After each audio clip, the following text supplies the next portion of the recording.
There can be no better way to end 5.5 years as Governor of Edinburgh Castle than by firing the 1 o'clock gun. Out with a bang.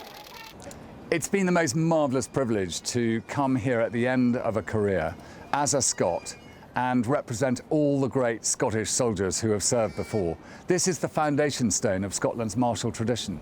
And to be the governor here, representing the late Queen and His Majesty the King, honestly, it's the best thing I could ever have had. I'm going to miss it like mad. I will look back on the great privilege of presenting the key of this fortress to the late Queen Elizabeth II in the last events of her ceremonial life down at Holyrood Palace. We took the key of this fortress down just as had been done when George IV came in 1822, 200 years later in 2022.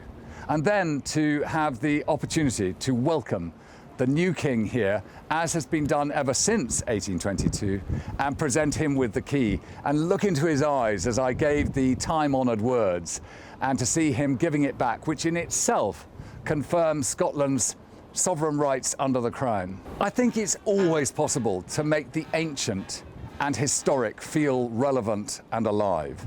And all you do is communicate, get involved with people, meet the visitors that come here, welcome the soldiers who have a duty here, and ensure that everyone feels this is theirs. Because the traditions I represent belong to everybody, particularly in Scotland. We share everything, it's ours.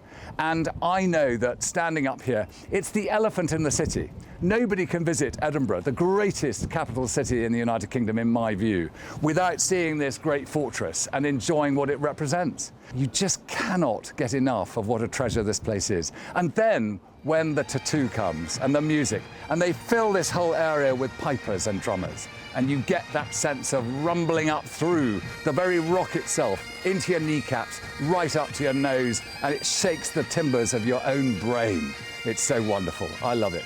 As a soldier, I will never forget the soldiers I had the privilege of training before we all went to the Falklands War. I think being Governor of Edinburgh Castle and knowing that the names of the ones I didn't bring back are still in the Scottish National War Memorial is as profound a real sense of responsibility as I've had. So it sits right at the top. To leave the army today, after being Governor of Edinburgh Castle, I can almost feel the tears welling up in me now. It's just the greatest privilege any Scot would have. And the idea that, you know, as a family, we descend from and hold dear the idea of Robert the Bruce, who knew this castle too. I'm the first Bruce to be here since, and I'm really pleased I'm handing it on to another. We're keeping it in the family.